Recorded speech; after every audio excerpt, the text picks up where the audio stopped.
Vamos fechar os olhos e vamos conversar com Deus. Pai querido, estamos aqui como filhos e filhas. Estamos aqui buscando os conselhos do Pai Celestial. Estamos aqui porque somos carentes do Senhor. Estamos aqui porque não somos independentes. Nós precisamos do Senhor. Nós fazemos questão de ter a Tua bênção, a Tua aprovação, o Teu sorriso, a Tua presença conosco.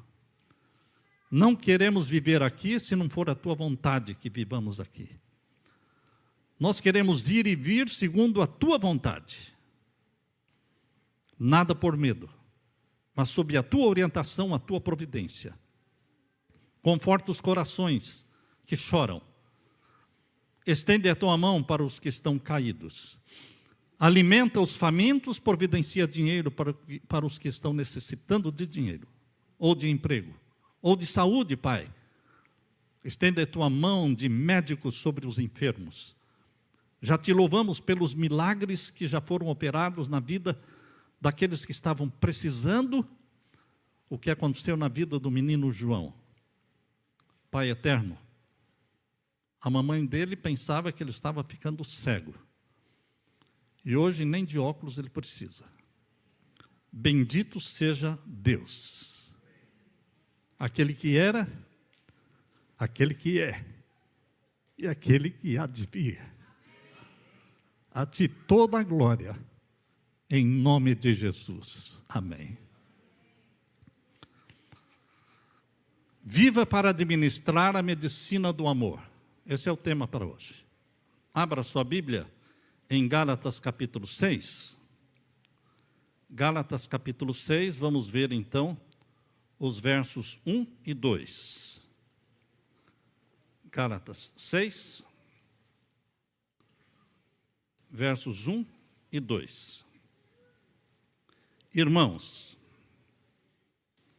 se alguém chegar a ser surpreendido em alguma ofensa, vocês que são espirituais, encaminhem o tal irmão com espírito de mansidão, olhando por você mesmo, para que não seja também tentado.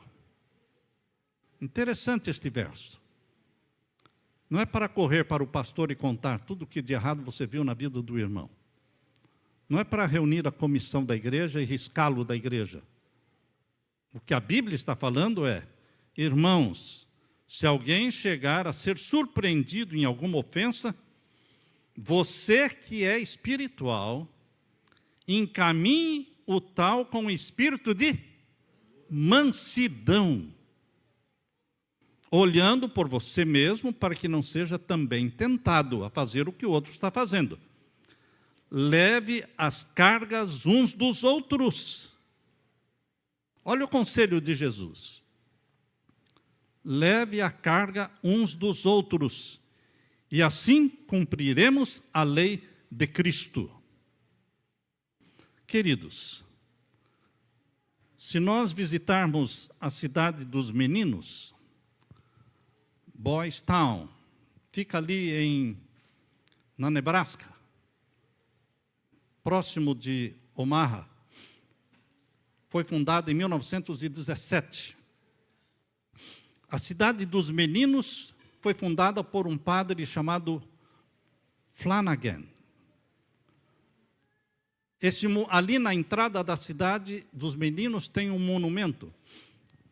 Se você entrar no Google, neste exato momento, porque hoje é assim, né? A gente está falando aqui e o povo já entra na hora e já sabe se o pregador está falando a verdade ou a mentira. Se você entrar aí, você já vai ver lá, Boys Town, de Nebraska, na entrada da cidade tem um monumento de 2 meninos. Um menino maior carregando um outro. E o padre Flanagan perguntou para o mais velho, por que você está carregando este menino, este seu companheiro? Ele não é pesado para você? E a resposta que foi dada foi registrada, está gravada embaixo deste monumento. porque a resposta foi: ele não é pesado, ele é o meu irmão. Esta frase está lá. Ele não é pesado, ele é meu irmão. O que você faz pelo seu irmão? Eu faço tudo que eu posso. Questão de dinheiro, questão de remédio, questão de oração, questão de empréstimo. Ah, mas você vai colocar o seu nome em risco? É meu irmão. É meu irmão. Queridos, o que você faz pelo seu irmão? Quem você considera como sendo seu irmão? Você considera como seu irmão somente aquele que é irmão de sangue? Ou também aquele que é irmão de fé? Fé em Jesus Cristo. A essência do cristianismo é o amor, expresso em palavras de ânimo, atos de bondade e ações caridosas. Esse amor, que é o amor de Deus derramado em nosso coração, não é o amor somente do tapinha nas costas e passe bem, não. É colocar a mão no bolso, é passar noites sem dormir, é socorrer alguém que está lá na estrada com o carro quebrado ou porque faltou gasolina, é dividir o seu trabalho com alguém que não tem trabalho nenhum, dividir o seu schedule de casas com quem não tem nenhuma casa. É sacrifício, é se sacrificar, é se dar. Isto é amor.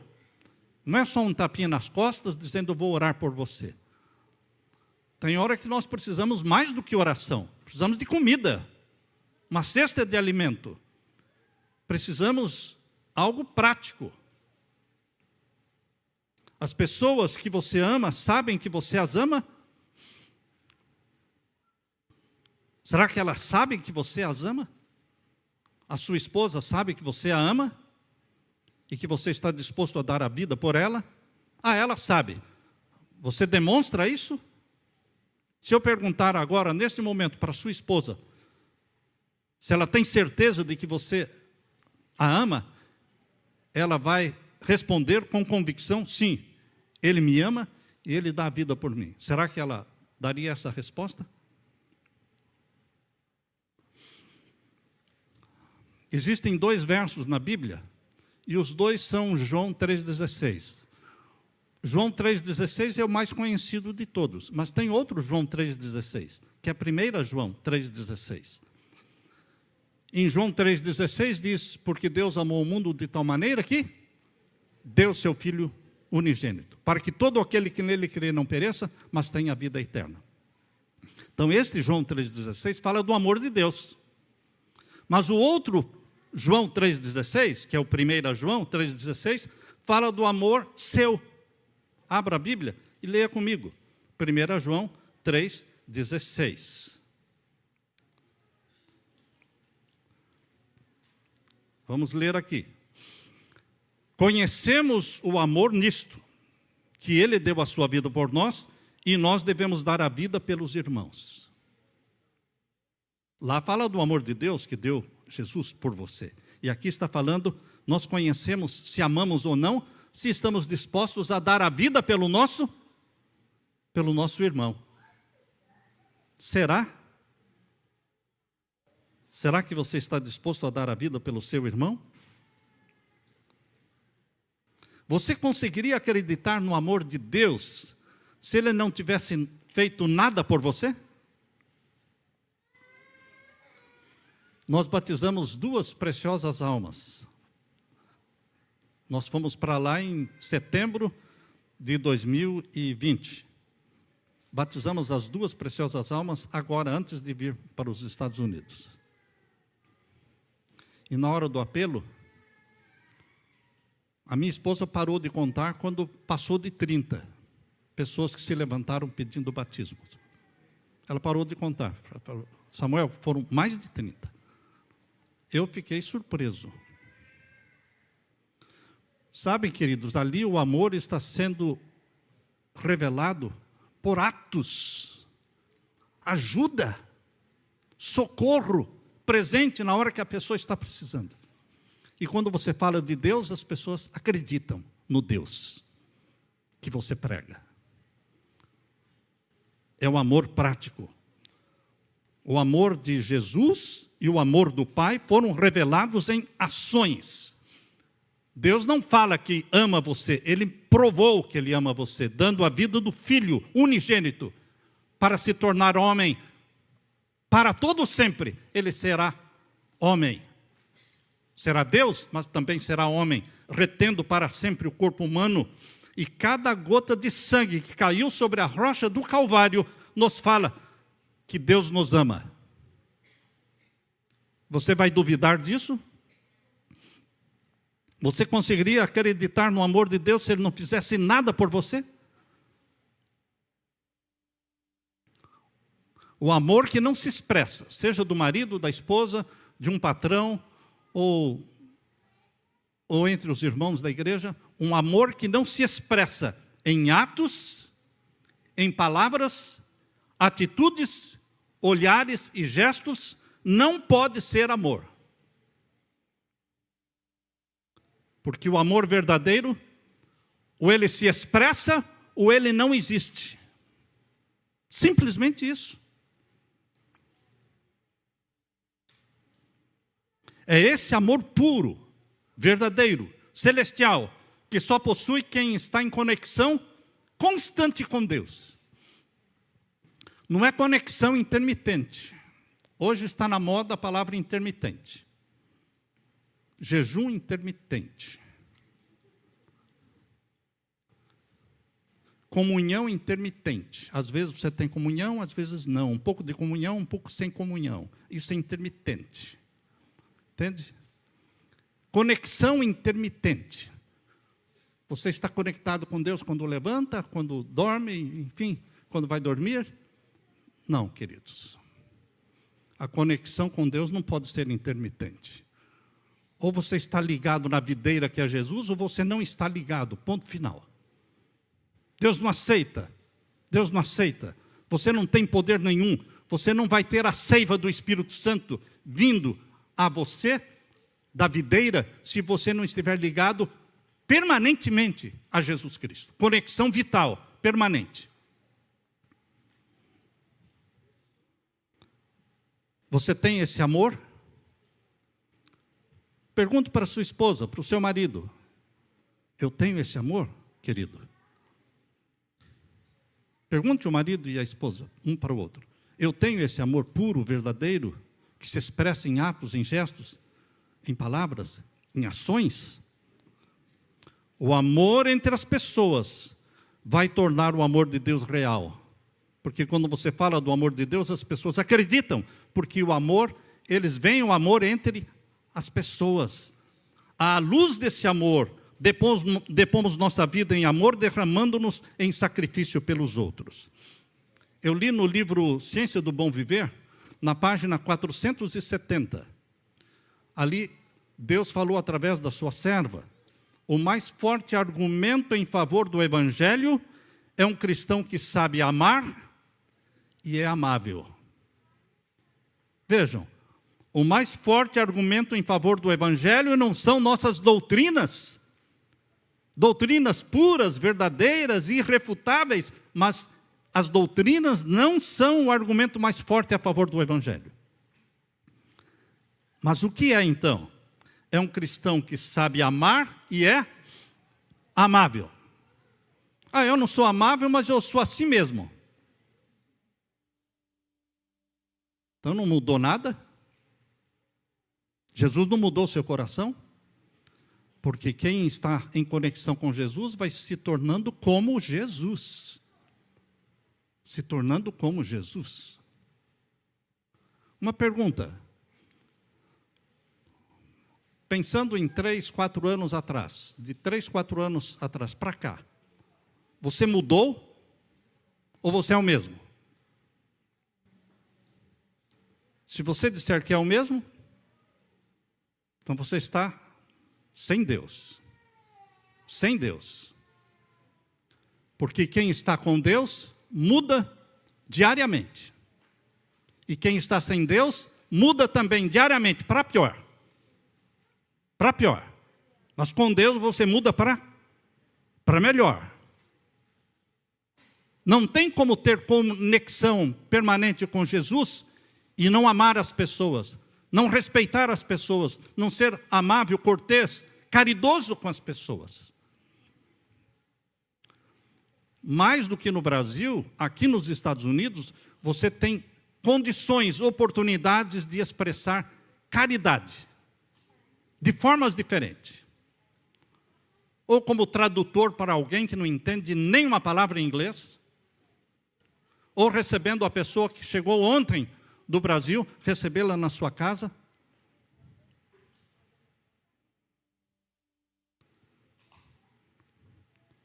Vocês sabem que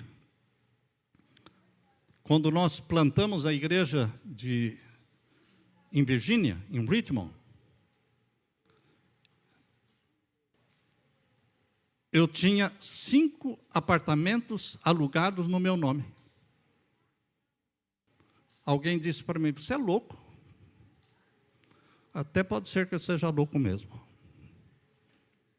Porque as pessoas chegavam do Brasil, não podiam alugar, ficavam uma semana, um mês na minha casa, mas e daí? Vai para onde?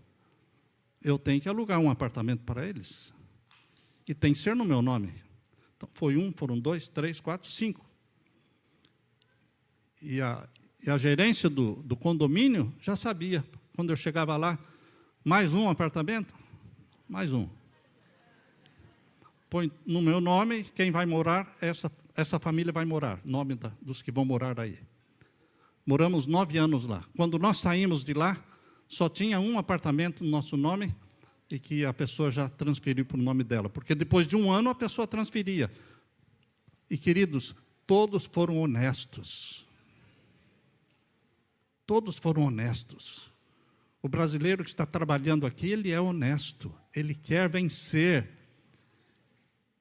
Mas nós temos que fazer alguma coisa pelo nosso irmão necessitado, certo? Fazer alguma coisa pelo nosso irmão necessitado. O Amor, Testemunhos, volume 1, página 695. Testemunhos, volume 1, página 695. O amor não pode existir sem se revelar. Ponto final. Como? Em atos exteriores. Assim como o fogo não pode ser mantido aceso sem combustível. Nossa maior alegria provém de sermos bênção na vida dos outros. Como Abraão foi bênção onde ele viveu. Deus disse para Abraão em Gênesis 12, 2, seja uma bênção, Abraão. E a minha oração, a nossa oração, a Leila e eu, ajuda-nos, Senhor, a sermos uma bênção. Uma bênção na vida das pessoas. Quando você se encontra com elas, não é um encontro casual, é providencial. Ajuda-me a ser uma bênção, Senhor. Na vida das pessoas, no seu lar, nas casas onde você trabalha, seja bênção. Todos os filhos de Deus estão rodeados de uma atmosfera positiva, impregnada de paz, a paz do nosso Senhor. E as pessoas sentem a paz quando entram em contato com você. Elas dizem, eu não sei o que é, mas tem alguma coisa diferente aí. Eu me sinto mais calmo, mas em paz. É a presença do Espírito Santo em você, habitando em você, porque você é templo do Espírito Santo. Você vive para servir, não para ser servido. Você não se serve das pessoas. Como é comum as pessoas se servirem das outras, se servirem de uma mão de obra barata. A pessoa chegou ontem, não tem trabalho, então ele aceita qualquer coisa. Se você oferecer $7 a hora, ele aceita. Se você oferecer 5, ele aceita. Ele não tem nada. Mas isso é amor? Isso é amor?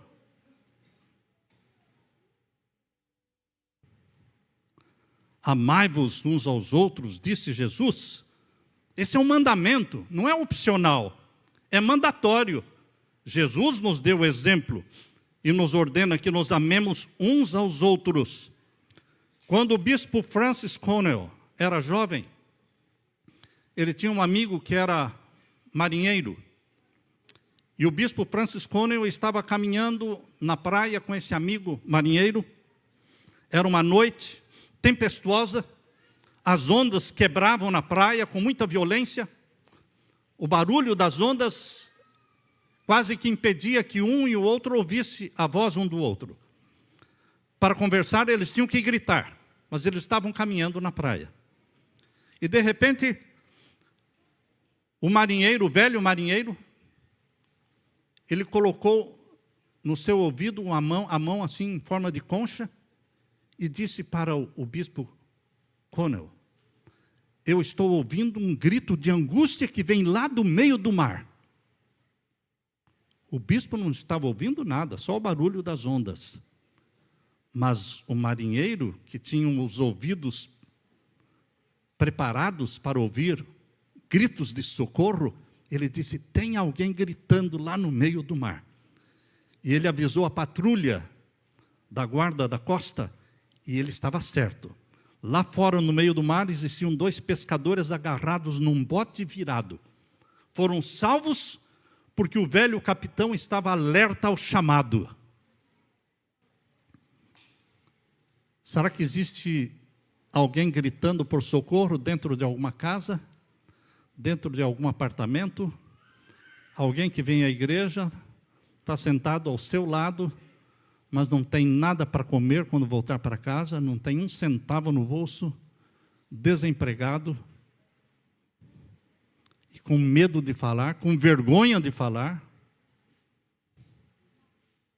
E a gente não quer saber de nada, sai daqui, vai para casa, ter o nosso almoço, não quer saber se o nosso irmão terá almoço.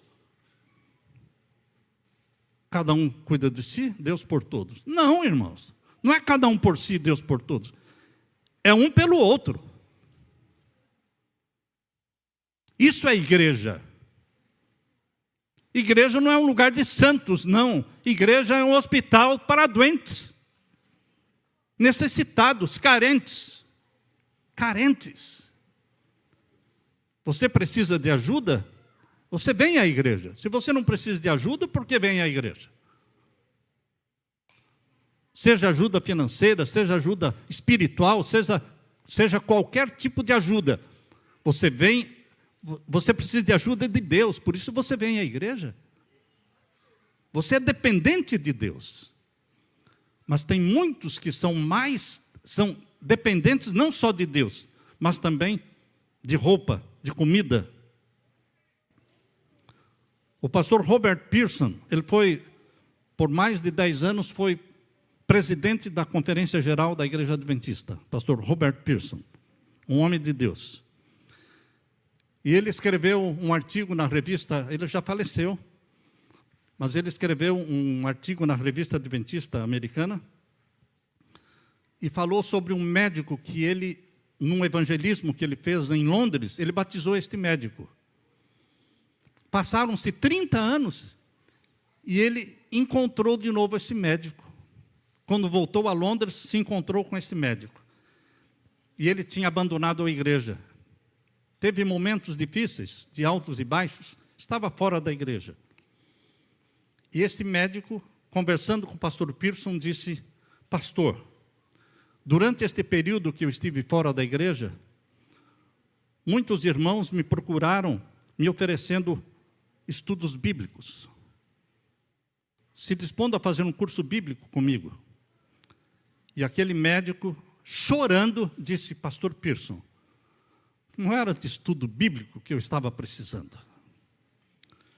Pastor, eu posso explicar qualquer doutrina da Bíblia tão bem como qualquer outro membro da igreja. Eu sei que o 7º dia é o sábado do Senhor.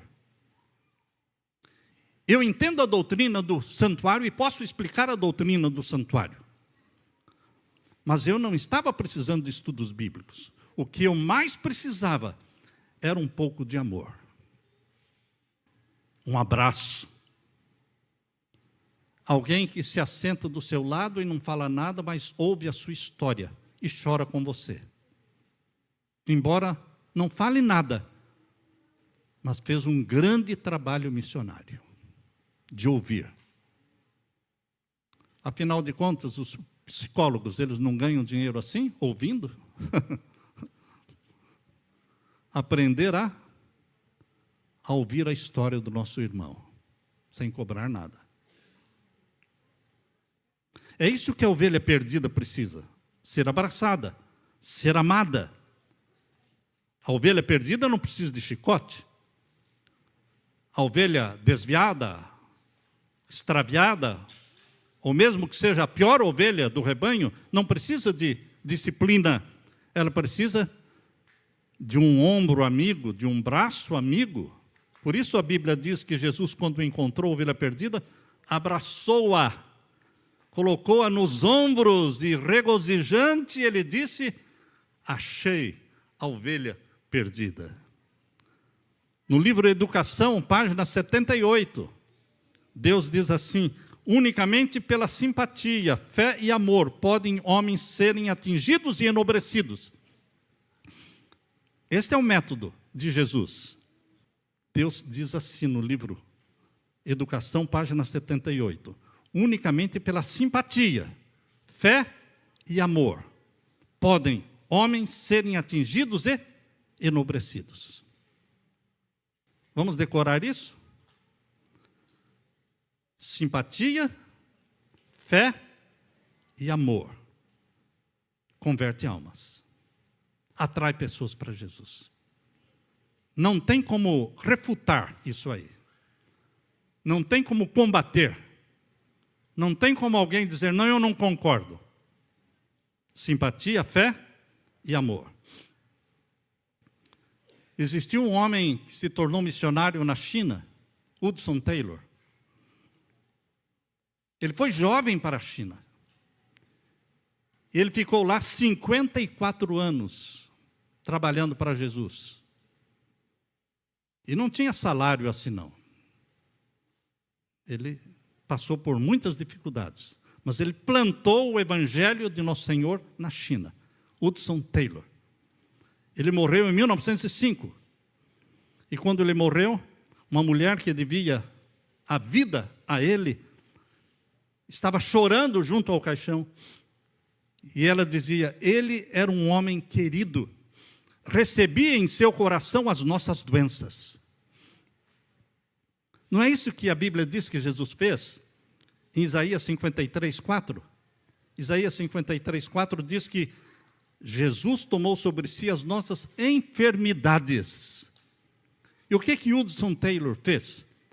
Ele recebia em seu coração as nossas doenças. Que exemplo de vida! A beleza do semblante de Jesus, a amabilidade do seu caráter, o amor expresso no olhar e na voz, atraíam para Jesus todos quantos não estavam endurecidos na incredulidade. Não fosse o espírito suave, cheio de simpatia, refletindo-se em cada olhar, em cada palavra, Jesus não teria atraído as grandes congregações que atraiu. Desejado de todas as nações, página 184. Foi o amor, a bondade de Jesus que atraía as pessoas. Não é a doutrina, mas é o amor. É o amor de Deus vivendo em nós que atrairá pessoas para Jesus, e o mundo precisa desse tipo de amor. Eu li a história do pastor Andrew Bonar, já falecido. Essa história foi contada pela filha do pastor Andrew Bonar. Um dia perguntaram para ela: qual é a melhor lembrança que você tem do seu pai? E ela disse: um dia eu fui até a igreja, porque eu sabia que meu pai estava lá. Não era o dia de culto, não era a hora de culto. Eu entrei quietinha pela porta da igreja e vi que meu pai estava ajoelhado lá na frente, do lado de um banco. Ela dizia, naquele tempo, no nosso tempo, aqui nos Estados Unidos ainda existe isso. Os nomes das famílias são escritos nos bancos da igreja. Vocês já viram isso? Os nomes das famílias são escritos no banco da igreja. E ela disse, eu entrei quietinha na igreja e vi meu pai ajoelhado do lado de um banco. Ele orava e chorava. Depois ele se levantou, andou para lá, andou para cá, olhando, lendo os nomes que estavam escritos nos bancos, e ele ia naquelas famílias mais fracas, famílias mais desanimadas. Ele se ajoelhava ali e orava e chorava. Essa é a lembrança que eu tenho do meu pai. Queridos, amor. Viva para ministrar a medicina do amor. Levem os fardos pesados uns dos outros, Gálatas 6:1. Cumpram a lei de Cristo. Não precisamos de pedras, mas de joelhos que se dobrem em oração pelos que estão caídos. Não precisamos de críticas, mas de palavras de conselho, advertência e conforto. Quando damos aos fracos na fé o abraço do amor, da compreensão e das lágrimas, então se inicia a restauração. Quando surgem problemas, quando algum irmão cair, não fique se perguntando, e agora? Quero ver o que o pastor vai fazer. Não, pergunte a si mesmo, o que eu estou fazendo para ajudar este meu irmão? Unicamente pela simpatia, fé e amor, podem homens e mulheres serem atingidos e enobrecidos. Estende a tua mão para o teu irmão se levantar. Estenda a tua mão para o teu irmão se levantar. Meu filho vai cantar neste momento. A letra dessa música, ela é tocante, porque ela diz: o que será que Jesus faria em teu lugar? É tão triste ver algum irmão cair sem levantar.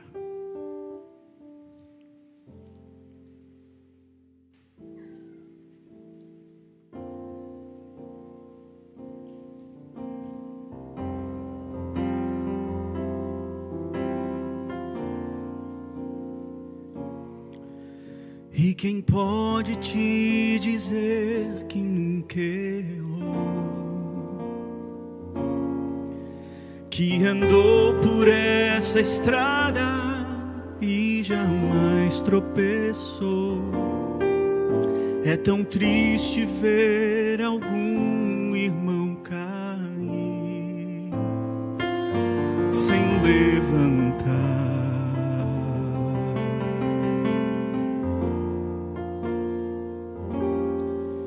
Ele espera para ver a reação de quem viu a sua queda e caído ao chão. Ele chora arrependido quando alguém lhe estende a mão.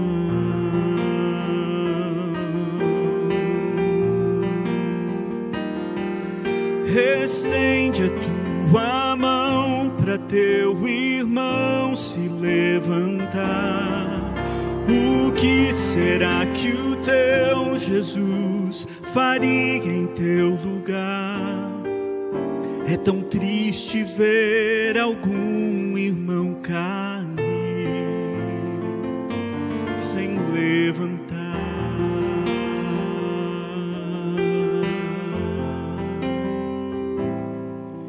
Ele enfrenta o desprezo e a acusação.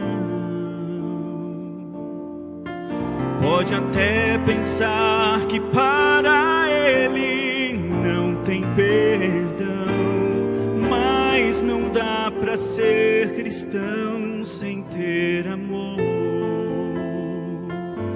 e perdoar.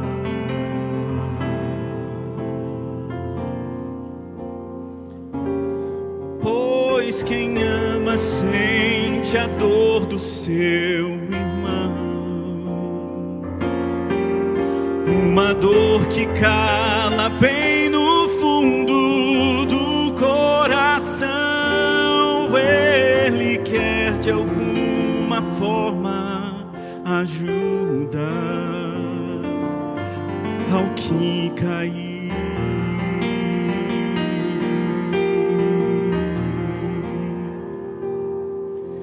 Estende a tua mão para teu irmão se levantar. O que será que o teu Jesus faria em teu lugar? É tão triste ver algum irmão cair sem levantar. Estende a tua mão para teu irmão se levantar. O que será que teu Jesus faria em teu lugar? É tão triste ver algum irmão cair sem levantar. É tão bom saber que alguém se importou e perdoou.